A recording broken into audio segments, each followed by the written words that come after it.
La Voz de América presenta.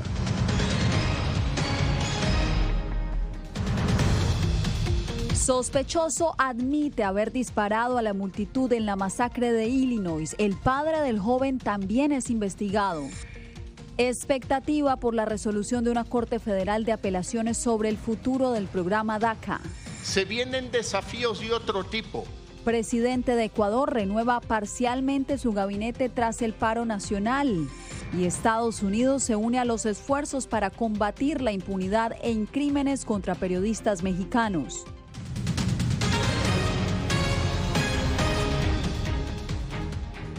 ¿Qué tal? Bienvenidos desde Washington. Comienzan las noticias. Ante la justicia compareció hoy el presunto autor de la masacre del lunes en Illinois.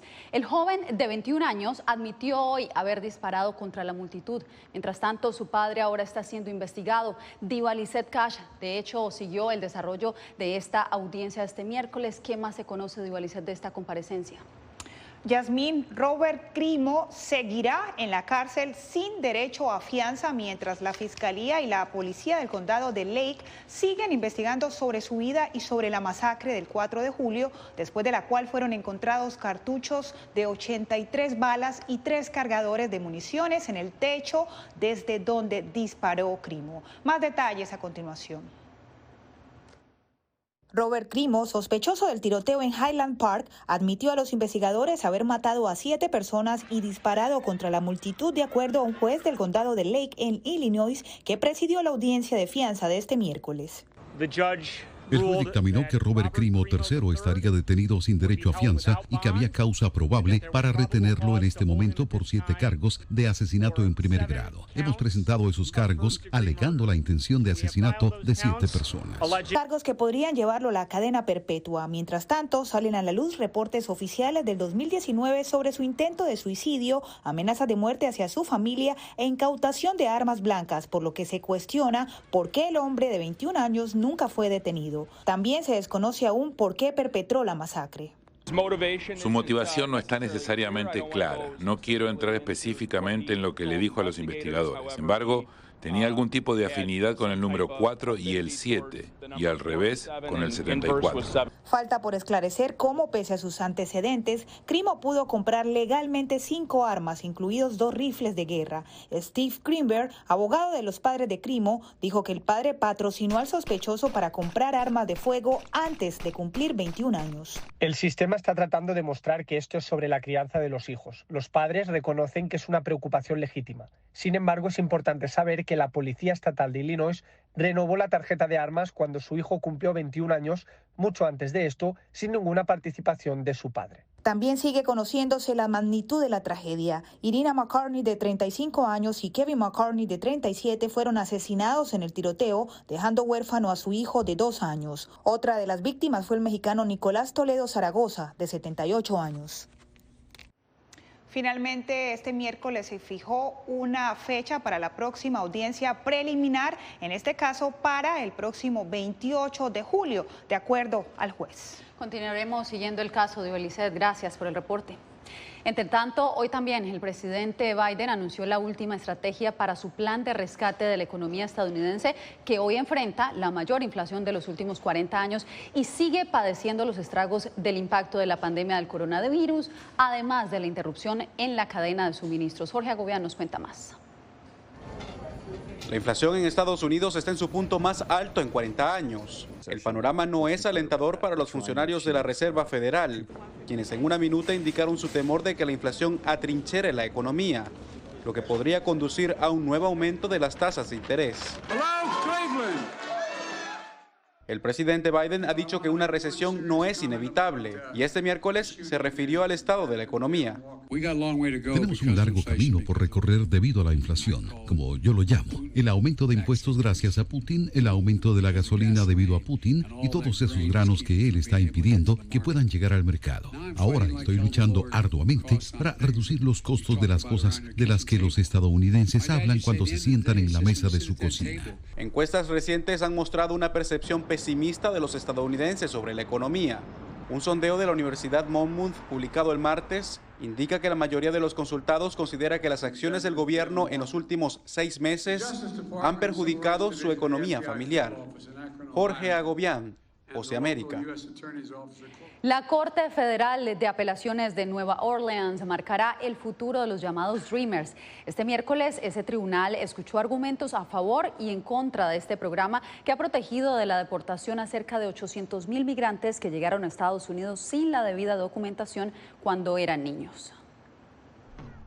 Una audiencia en la Corte de Apelaciones del Quinto Circuito en Nueva Orleans acapara la atención de cientos de miles de beneficiados de DACA. En 2021, un juzgado federal de Texas declaró ilegal ese programa ante una demanda presentada por ese estado y otras 8 gobernaciones, alegando que fue promulgado sin seguir adecuadamente los procedimientos. Los familiares de jóvenes que desde 2012 resultaron beneficiados por esta herramienta ejecutiva han reconocido las limitaciones por las que han atravesado a lo largo del tiempo. Así lo expresó Jacqueline López, cuya hija es favorecida por DACA.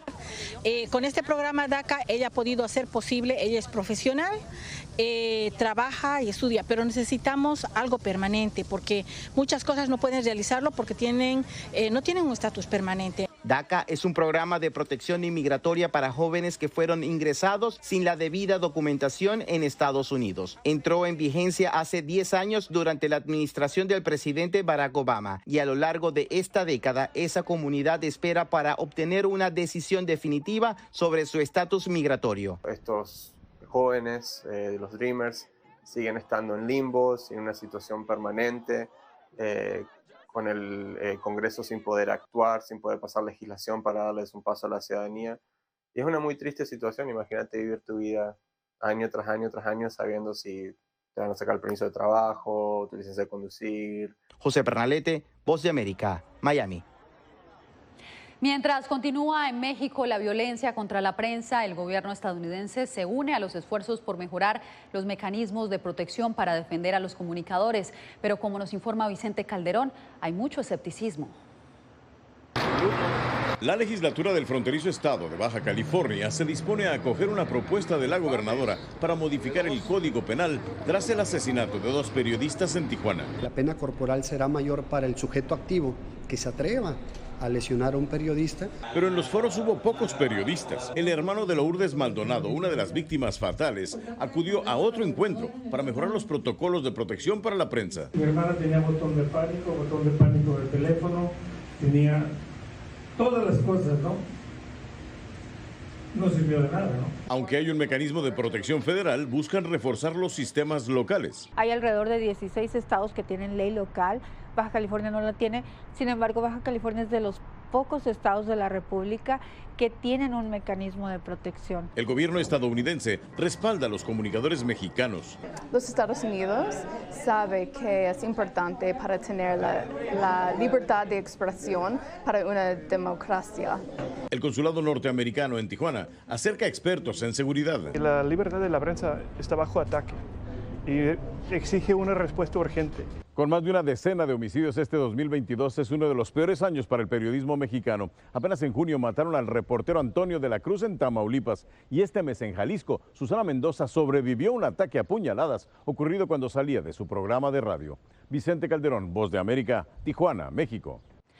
Al regresar, la USAID lanza estrategia para las pequeñas empresas en El Salvador.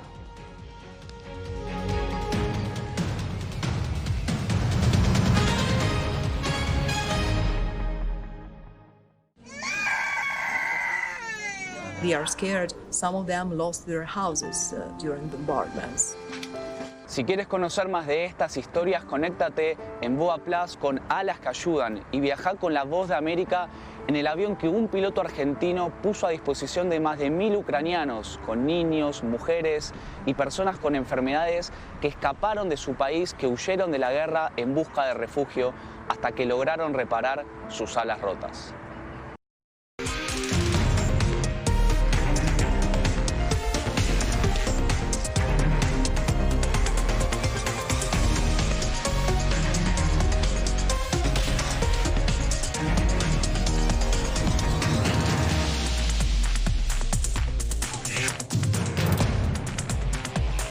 Venezuela 360, cada semana por La Voz de América.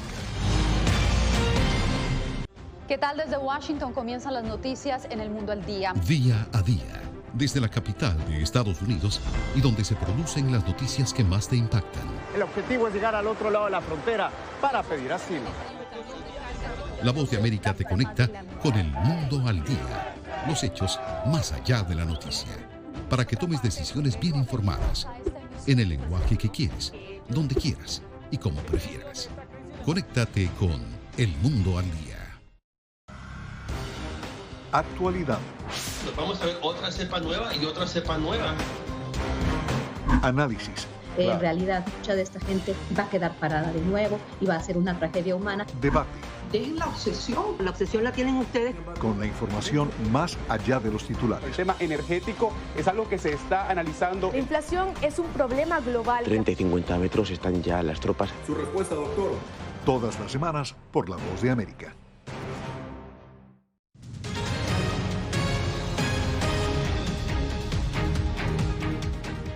Una mujer en El Salvador fue sentenciada a 50 años de prisión en un controvertido caso en el que sus defensores aseguran que se trató de un aborto espontáneo y las autoridades argumentan que habría matado a su bebé después de dar a luz.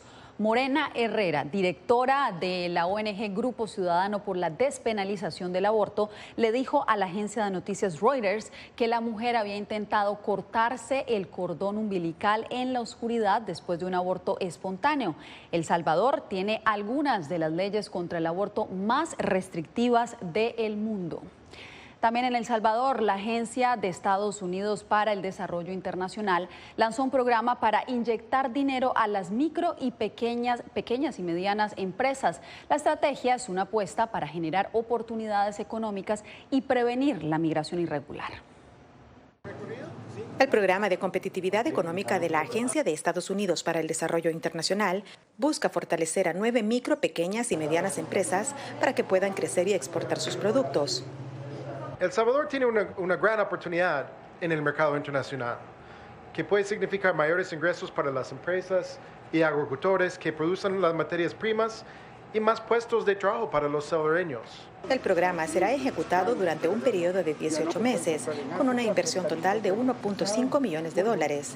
Para ello, USAID firmó una subvención con la Fundación Salvadoreña de Apoyo Integral FUSAID, que implementa proyectos en beneficio de las pequeñas y medianas empresas. Con este proyecto esperamos que el sector de alimentos y bebidas puedan incrementar en $4.9 millones en venta y una generación de al menos 375 empleos. El programa fomentará la compra de maquinaria de las empresas y la ampliación de sus instalaciones, además de ayudarlas a cumplir las regulaciones de exportación estipuladas por la Administración de Alimentos y Medicamentos de los Estados Unidos y desarrollar nuevos productos para mercados internos y externos. Nos va a venir a ayudar a fortalecer nuestras capacidades, nuestras destrezas, nuestros conocimientos para enfrentarnos a un mundo cada vez más complicado. Recientemente, la vicepresidenta Kamala Harris anunció la inyección de más de $1.900 millones en nuevos compromisos con el sector privado en el Triángulo Norte para crear oportunidades económicas y prevenir la migración. Claudia Saldaña, Voz de América, El Salvador. El gobierno de Ecuador renueva parcialmente su gabinete tras el paro nacional de 18 días. El presidente Guillermo Lasso ha aceptado la renuncia de 5 de sus ministros hasta el momento. Desde Quito, Néstor Aguilera nos informa que se esperan más cambios.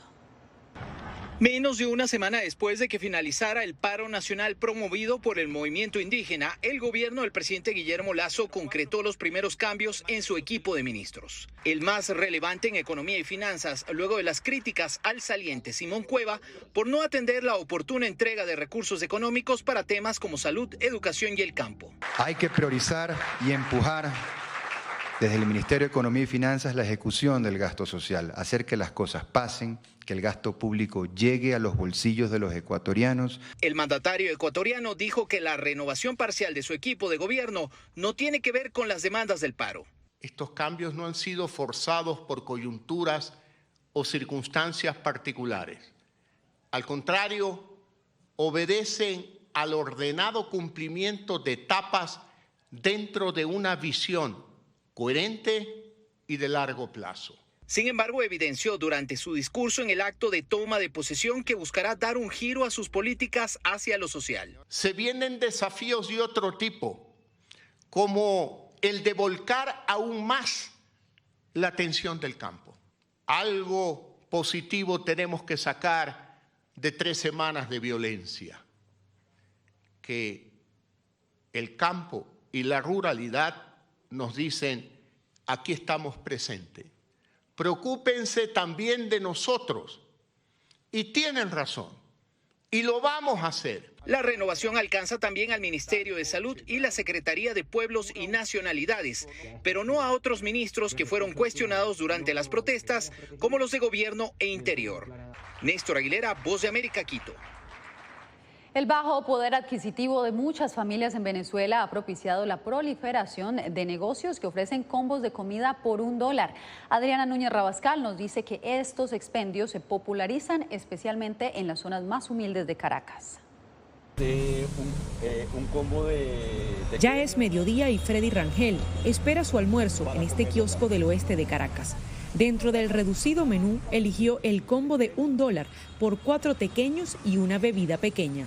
Una pizzería no podría ir por los costos. Costo de $10. Y $10 diarios a la semana son $50. Cuando yo tengo un sueldo de $80. Profesor con 38 años de servicio, Freddy trabaja doble turno para mantenerse. Por ello, las ofertas de comida callejera son la única opción para comer fuera de casa. Esto nos ayuda a nosotros a solucionar los problemas inmediatos. Los combos de $1 se han hecho populares en vecindarios pobres o en áreas donde convergen estudiantes y trabajadores con ingresos limitados, que encuentran una estrategia para saciar el hambre en estos platos de harinas fritas rellenas con pocas proteínas. Entre todos reunimos, por ejemplo, si es $1, cada uno da $1, como ven, somos como 4 amigos. Cada uno da $1, llegamos y podemos comprar, por ejemplo, el combo. Para quienes administran estos negocios, la rentabilidad viene dada por el número de ventas, pues advierten que la capacidad de compra del ciudadano se pulveriza por la inflación, que sumó 151% entre mayo del año pasado y mayo de 2022. Si sigue subiendo, ya la gente reduce el consumo ya. Aunque Venezuela tiene expectativas de crecimiento para este año, todavía 9 de cada 10 ciudadanos confiesan que no ganan lo suficiente para alimentarse, según la encuesta de condiciones de vida. Adriana Núñez Rabascal, Voz de América, Caracas. El panorama de las elecciones municipales en Nicaragua sigue generando preocupación después de que 5 alcaldías que eran gobernadas por la oposición fueron tomadas por el partido oficialista Frente Sandinista durante la última semana. Donaldo Hernández nos trae el reporte. Las fuerzas antidisturbios de la Policía Nacional permanecen desde el lunes con sus escudos y armas en los alrededores de la alcaldía opositora El Almendro, desde que fue tomada por el partido oficialista. Asaltan el edificio, destituyen a los alcaldes electos y designan de manera ilegítima a nuevas autoridades. Además del Almendro, también fueron tomadas las alcaldías de los municipios de El Cuá, San Sebastián de Yalí, Pantasma y Murra, las cuales históricamente han sido gobernadas por la oposición. Olga Valle, directora de la organización especializada en temas electorales Urnas Abiertas, explica que el argumento de las autoridades electorales es que los alcaldes fueron electos a través del partido Ciudadanos por la Libertad, el cual fue ilegalizado en agosto del año pasado. Ni la ley electoral, ni la ley de municipios, ni su reglamento habla de que si un partido es cancelado posterior a la elección, puede, esta ser una razón para destituirlo. Las acciones contra las alcaldías opositoras se dan a 4 meses de los comicios municipales. Analistas coinciden en que la decisión del Consejo Supremo Electoral constituye un retroceso del derecho al sufragio. Yo creo que hay que tener plena conciencia de que Nicaragua puede ubicarse en los próximos meses en uno de sus peores escenarios electorales. Con la toma de las 5 alcaldías opositoras, el oficialismo actualmente gobierna 142 de los 153 municipios que hay en Nicaragua. Donaldo Hernández, Voz de América. Quédese porque al volver tendremos más noticias aquí en El Mundo al Día.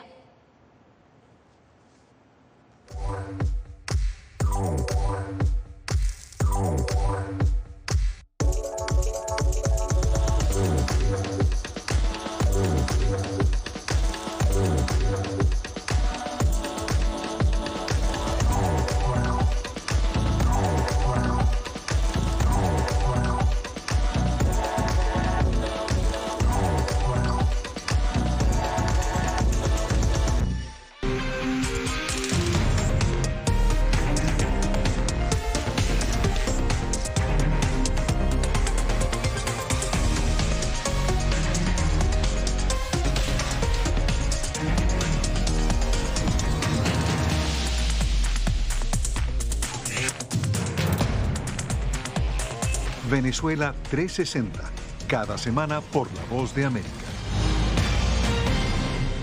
¿Qué tal? Desde Washington comienzan las noticias en El Mundo al Día. Día a día, desde la capital de Estados Unidos y donde se producen las noticias que más te impactan. El objetivo es llegar al otro lado de la frontera para pedir asilo. La Voz de América te conecta con El Mundo al Día. Los hechos más allá de la noticia.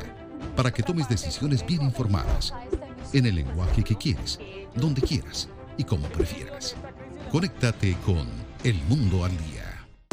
La Voz de América te invita a ser parte de nuestra familia a través de las redes sociales. Encuentra en tu muro las últimas noticias de tu país en su conexión con Estados Unidos, la región y el mundo. Historias que empoderan las voces latinoamericanas de política, economía, salud, actualidad, balanceadas y precisas. Únete a un equipo de origen hispanoamericano que trabaja para conectarte con los tuyos. Síguenos en Facebook y conviértete en protagonista de una historia que tú mismo ayudarás a construir.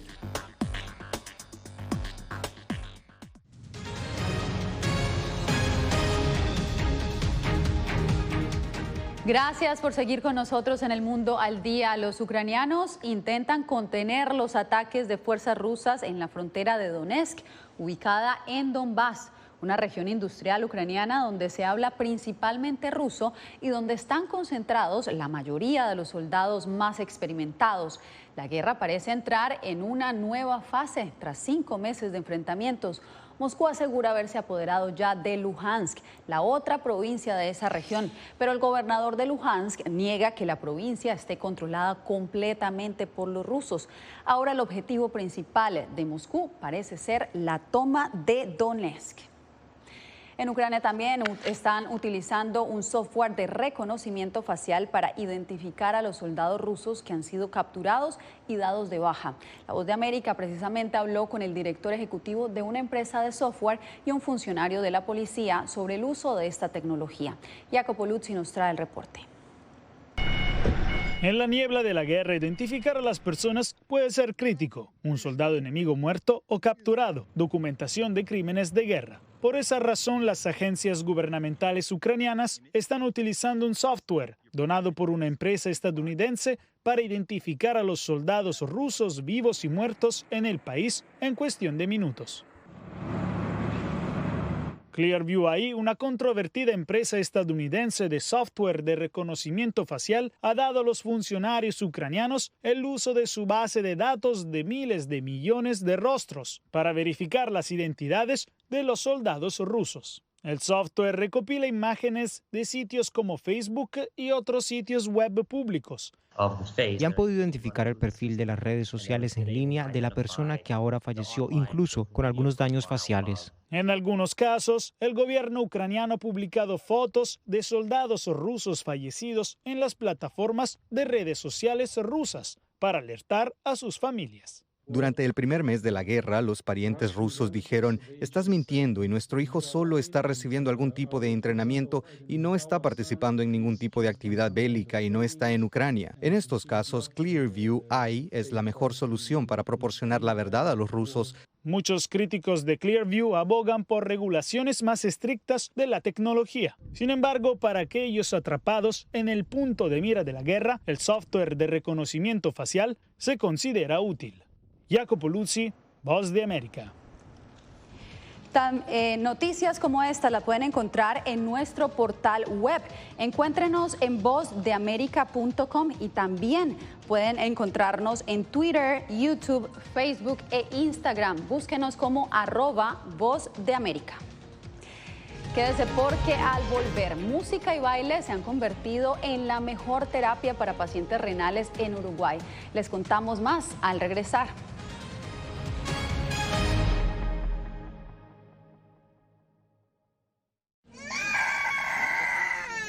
They are scared. Some of them lost their houses during bombardments. Si quieres conocer más de estas historias, conéctate en Boa Plus con Alas que Ayudan y viaja con La Voz de América en el avión que un piloto argentino puso a disposición de más de 1000 ucranianos, con niños, mujeres y personas con enfermedades que escaparon de su país, que huyeron de la guerra en busca de refugio hasta que lograron reparar sus alas rotas.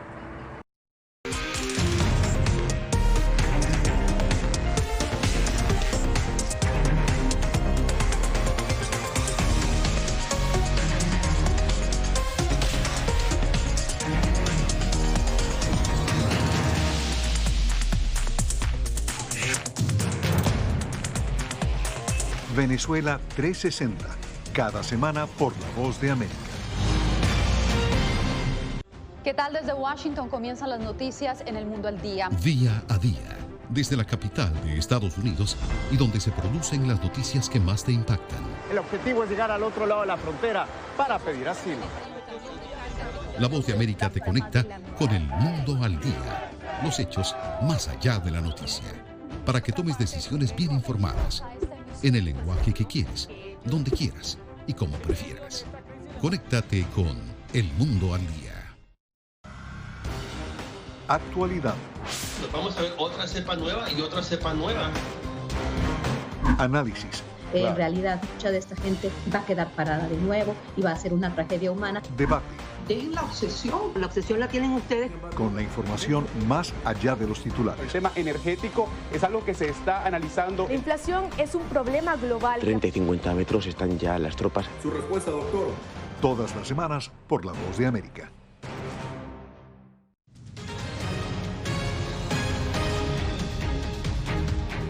Actualizamos la información en El Mundo al Día. Hay quienes dicen que la música alivia el alma y mucho más. Bueno, pues una terapia alternativa en Uruguay ha elevado la expectativa de vida y reducido la ansiedad en pacientes renales. Se trata de la tangoterapia. Ana Cubias nos trae la historia. Una sala de diálisis luce completamente distinta cuando en su interior suena la fascinante música del tango, interpretada en vivo delante de una veintena de pacientes renales. Esto ocurre en una clínica de Montevideo, Uruguay, un tratamiento alternativo llamado la tangoterapia. No es lo mismo que vos vayas a tocar a un lugar que o la gente te fue a ver o bueno, está en un espacio donde va a suceder un toque. Acá estamos viniendo a traer una propuesta mientras las personas están pasando por otra experiencia que atraviesa todas sus vidas, 3 veces por semana, muchísimas horas. Hay pacientes que deben ser sometidos hasta a 12 horas de diálisis a la semana, como Olga Díaz. Este proceso ahora cambia. A sus 85 años de edad, esta dama expresa mucha emoción. Entusiasmo, alegría, ganas. En la clínica uruguaya, los pacientes se conectan a los riñones artificiales para la depuración sanguínea, mientras se desprenden de la tensión por la que atraviesan. A ese tipo de pacientes ofrecerles 30 minutos, 40 minutos de una actividad artística les ofrece un escenario diferente, un escenario de emociones, de recuerdos, de sentimientos y sobre todo que lo saca del foco de preocupación. El Hospital Tango es un proyecto que desarrolla esta terapia musical y que busca preparar a otros equipos para proporcionar el mismo servicio a lo largo de Uruguay. Ana Cubillas, Voz de América. Con una multitud de participantes este miércoles se reanudaron las fiestas de San Fermín en Pamplona, España. Miles de juerguistas vestidos con ropa blanca y bufandas rojas llenaron las calles de esa ciudad. 2 años han tenido que esperar los amantes de esta fiesta debido a las restricciones sanitarias por el coronavirus. Pero vienen 8 días continuos de celebración a partir del primer encierro de este jueves, cuando miles de personas recorren un tramo de 800 metros delante de 6 toros bravos hasta la Plaza de Toros. Las corridas han generado críticas porque los toros resultan sacrificados, pero España considera a la fiesta brava como parte fundamental de su acervo cultural. Con esta historia llegamos al final de esta emisión. Les informó Yasmín López.